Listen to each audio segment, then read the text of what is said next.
Assalamualaikum warahmatullahi wabarakatuh. Selamat pagi semuanya. Kami dari kelompok 1 ingin mempresentasikan hasil diskusi kami mengenai ruang kolaborasi pada mata kuliah pemahaman tentang peserta didik dan pembelajarannya. Adapun kami dari kelompok 1 beranggotakan saya, Anissa Putri Hairi, Zulia Astuti Dewi, Iin Sri Mulyani Panggabean, dan Putri Tesalonika Purba. Kami dari kelas PPG Prajabatan Matematika Unimed 2022.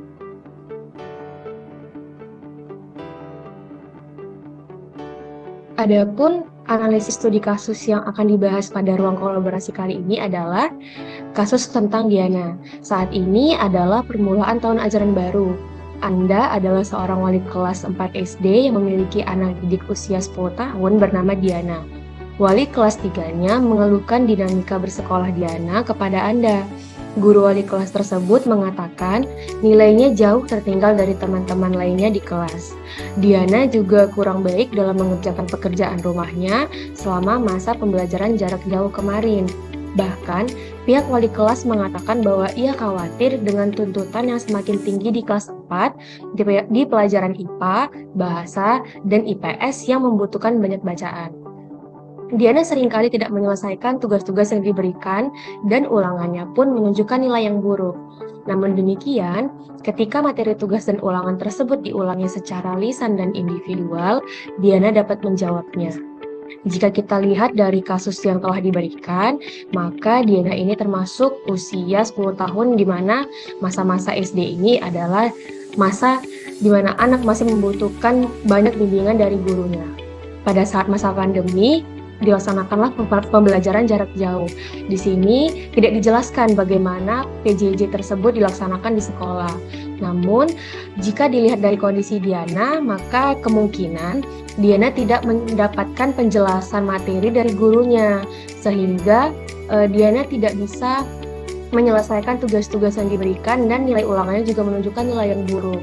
Namun ketika ulangan dan tugas tersebut diulangi secara lisan melalui gurunya dan dilaksanakan secara individual, Diana dapat menjawabnya, maka dapat diambil kesimpulan bahwa Diana memiliki gaya belajar auditori atau Diana lebih mudah memahami sesuatu melalui pendengaran dan suara.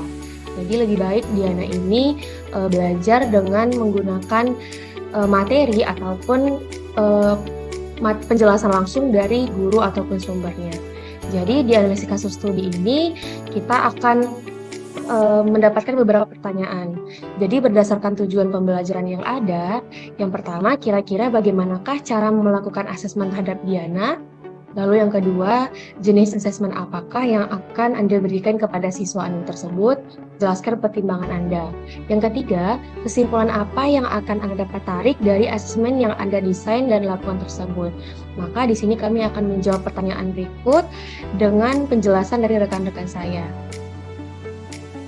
Untuk pertanyaan pertama mengenai cara melakukan asesmen terhadap Diana, maka hasil diskusi kami menunjukkan bahwa asesmen terhadap Diana dapat dilakukan dengan berbagai teknik asesmen, antara lain melalui ujian atau penugasan. Berikutnya, dapat dilakukan juga penilaian dengan bantuan instrumen penilaian tertentu, seperti bisa berupa kunci jawaban, daftar periksa atau checklist, pedoman penilaian, atau rubrik penilaian. Ketika materi dan tugas ulangan tersebut diulangi secara lisan dan individual, Diana dapat menjawabnya, sehingga dapat dikatakan bahwa gaya belajar atau learning modalities-nya Diana adalah auditory, karena Diana lebih mudah mempelajari hal baru melalui suara. Performance assessment merupakan salah satu jenis assessment yang dapat digunakan untuk mengukur kemampuan Diana, karena performance assessment ini meminta peserta didik agar dapat melakukan demonstrasi seperti yang dilakukan oleh gurunya, yaitu berupa ujian lisan atau wawancara dengan Diana. Untuk penjelasan jenis asesmen yang kedua akan dijelaskan oleh saudari Iin. Kepada Iin saya persilakan. Terima kasih kepada moderator yang sudah mempersilahkan saya untuk menjawab pertanyaan selanjutnya, yaitu mengenai jenis asesmen apa yang sebaiknya diberikan kepada Diana dan apa pertimbangannya dalam memberikan jenis asesmen tersebut. Seperti yang sudah dijelaskan sedikit oleh teman saya tadi, maka jenis asesmen yang harus diberikan itu yaitu performance assessment. Kenapa? Karena satu jenis asesmen ini merupakan jenis asesmen yang meminta peserta didik agar dapat melakukan demonstrasi bersamaan pengaplikasian pengetahuannya dalam berbagai situasi yang dikehendaki.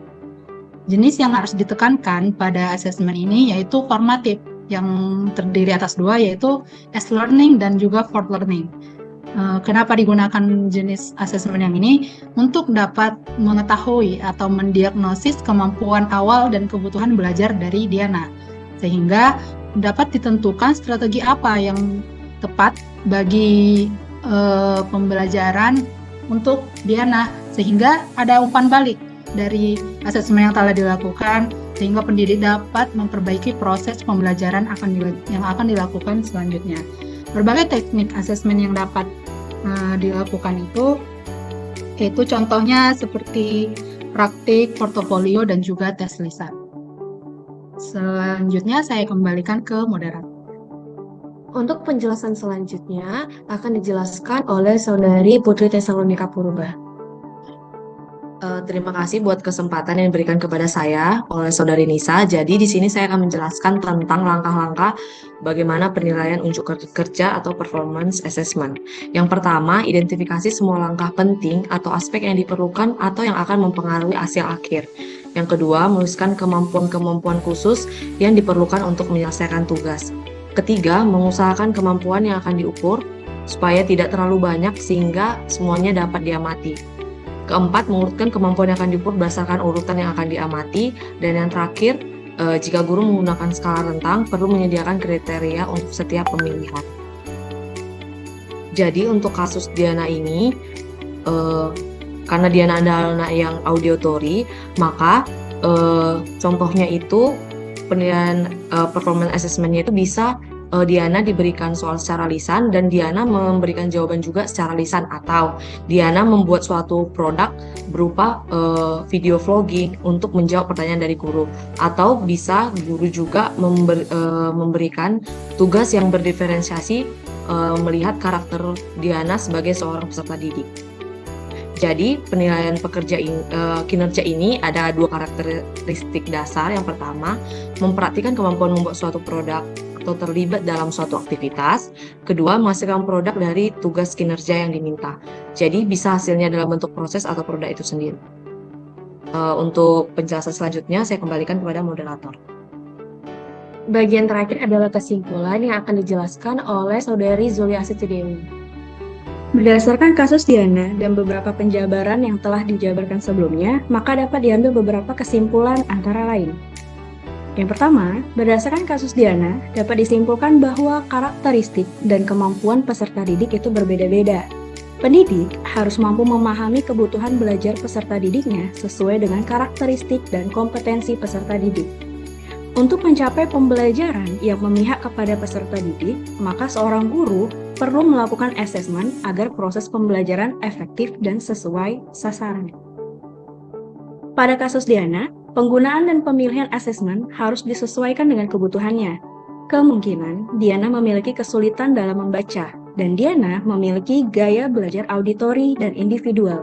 Karena itulah, penilaian yang sesuai adalah performance assessment.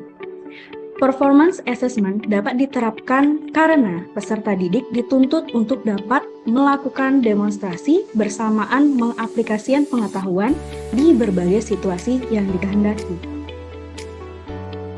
Untuk penggunaan asesmen formatif untuk Diana dapat dilakukan dengan memperhatikan hal-hal berikut ini. Yang pertama, asesmen dilaksanakan bersamaan dalam proses pembelajaran, yang kemudian akan ditindaklanjuti untuk memberi perlakuan berdasarkan kebutuhan peserta didik serta perbaikan proses pembelajaran.